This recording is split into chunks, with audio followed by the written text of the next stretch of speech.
Israel में कई जगह आग लगने की खबर है। हाइफा से लेकर रिहायशी इलाकों तक आग ने तबाही मचा दी है। और साथ में आपको बताएंगे इजरायली सेना का बड़ा दावा, हिजबुल्लाह के आर्मी चीफ ऑफ स्टाफ को खत्म करने का दावा। क्या दोबारा मैदान में उतरेंगे लेबनान के शक्तिशाली संगठन? हिजबुल्लाह ने कर दिया जवाब देने का ऐलान। जानेंगे पूरी खबर क्या है। इनके अलावा अगली खबर में आपको बताएंगे पूर्व नेपाली पीएम ओली खुद की आर्मी बनाने का किया ऐलान। कहा देश में सुरक्षा व्यवस्था फेल, सरकार पर उन्हें भरोसा नहीं। और साथ में आपको बताएंगे रूस यूक्रेन युद्ध को लेकर जिनेवा में हो रही बातचीत कहां तक पहुंची। थैंक यू नहीं बोलने पर ट्रंप ने यूक्रेन के राष्ट्रपति पर साधा निशाना। तो बिना समय गवाए बात करते हैं खबरों की। दोस्तों, इजराइल में कई जगह आग लगने की खबर है। दरअसल हाइफा के एन हायम इलाके के पास एक बड़ी आग लग गई, जिससे उठता हुआ घना धुआं आसपास के घरों के अंदर तक भर गया। यह खबर इजराइल के टाइम्स ऑफ इजराइल अखबार ने रिपोर्ट की है। फायर एंड रेस्क्यू सर्विस के मुताबिक 9 टीमें इस आग को बुझाने में लगी हुई है। मतलब इससे आप समझ सकते हैं कि आग का दायरा काफी बड़ा है। फिलहाल किसी के घायल होने की कोई जानकारी नहीं है।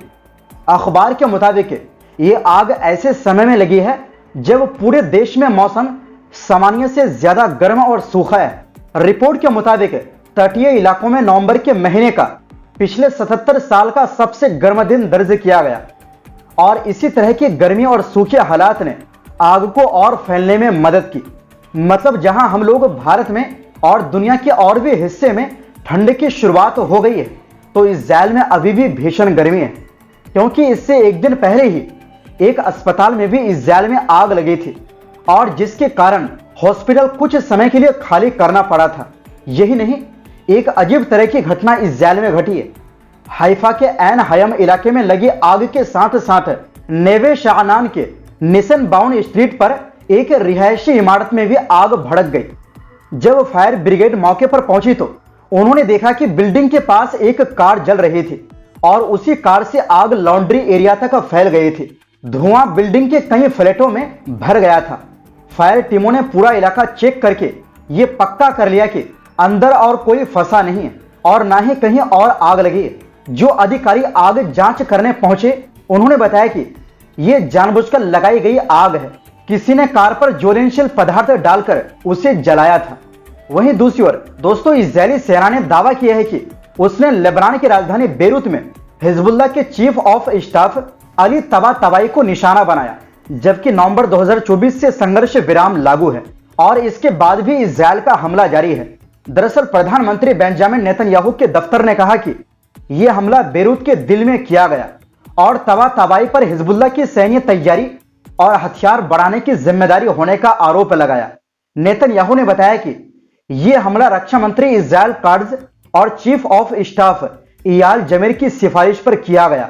लेबनान के स्वास्थ्य मंत्रालय ने पुष्टि की कि इस हमले में 5 लोगों की मौत हुई और 28 लोग घायल हुए।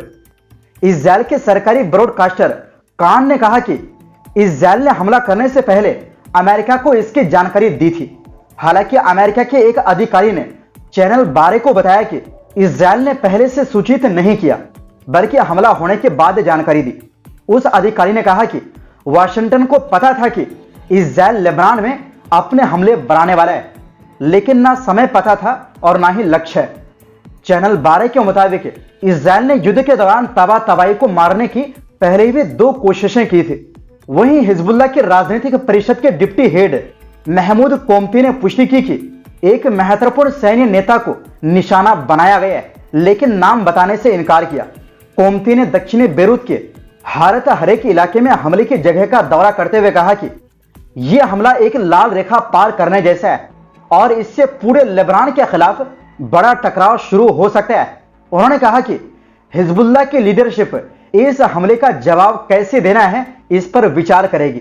उन्होंने यह भी कहा कि जिस शख्स को निशाना बनाया गया वो एक प्रमुख सैन्य व्यक्ति है और जिसका नाम बाद में घोषित किया जाएगा, क्योंकि हमले का नतीजा अभी स्पष्ट नहीं है। दोस्तों, संघर्ष विराम के बावजूद इजराइल ने जून में भी बेरूत के दक्षिणी उपनगरों पर कई हमले किए थे। दक्षिणी लेबनान में हाल के हफ्तों से तनाव बढ़ा है। इजरायली सेना लगभग रोजाना हवाई हमले कर रही और दावा करती है कि वो हिजबुल्लाह के लड़ाकों और ठिकानों को निशाना बना रही। लेबनान के स्वास्थ्य मंत्रालय के अनुसार 27 नवंबर 2024 से लागू संघर्ष विराम के बाद से अब तक कम से कम 331 लोग मारे गए और 945 लोग घायल हुए हैं। यूनिफिल के अनुसार इस अवधि में इस्राएल ने 10,000 से ज्यादा हवाई और जमीनी उल्लंघन किए हैं।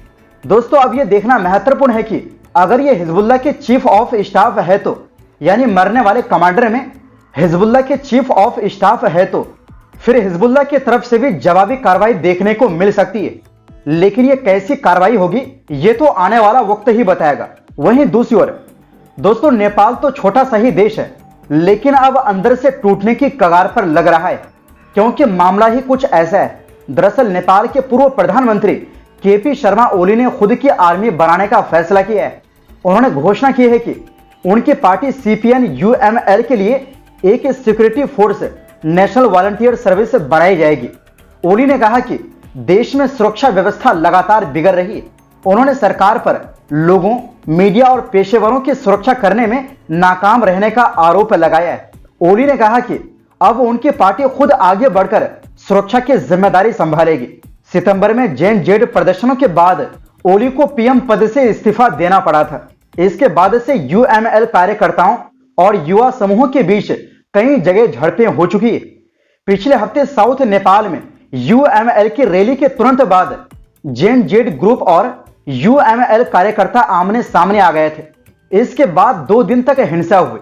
नेपाल में लगातार हो रही झड़पों के बीच अंतरिम सरकार आम चुनाव में सेना तैनात करने की तैयारी कर रही है। नेशनल सिक्योरिटी काउंसिल एनएससी ने सुरक्षा स्थिति की समीक्षा के बाद सरकार को सिफारिश भेजी है कि 5 मार्च 2026 को होने वाले आम चुनाव में शांतिपूर्ण मतदान सुनिश्चित करने के लिए सेना की मदद ली जाए। एनएससी के सदस्य सचिव और रक्षा सचिव सुमन राज अरियाल ने कहा कि इसका मकसद चुनाव को फ्री, फेयर और भयमुक्त बनाना है। गृह मंत्रालय पहले ही एक संयुक्त सुरक्षा प्लान मंजूर कर चुका है और उसे देश के 77 जिलों में लागू करने के निर्देश जारी हो चुके हैं।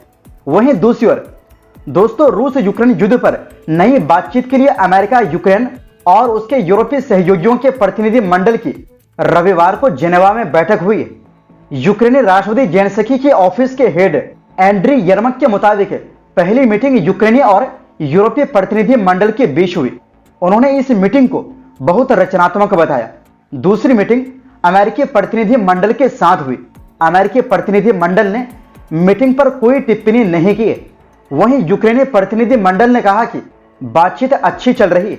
हालांकि इस बातचीत के दौरान अमेरिका के राष्ट्रपति डोनाल्ड ट्रंप ने अपने सोशल मीडिया पर पोस्ट किया, यूक्रेन की लीडरशिप ने हमारी कोशिशों के लिए बिल्कुल भी शुक्रिया नहीं कहा है और यूरोप अब भी रूस से तेल खरीद रहा है। वहीं इस बातचीत के दौरान यूक्रेन के राष्ट्रपति वोलोदिमीर जेलेंस्की ने उम्मीद जताई कि जेनेवा में अच्छी बातचीत हो सकती है। टेलीग्राम पर एक पोस्ट में जेलेंस्की ने लिखा, हम सभी को सकारात्मक नतीजे की जरूरत है। तो दोस्तों, फिलहाल के लिए इस रिपोर्ट में बस इतना ही। आपसे गुजारिश है हमारी सपोर्ट के लिए वीडियो को लाइक और शेयर जरूर करें। बहुत बहुत शुक्रिया।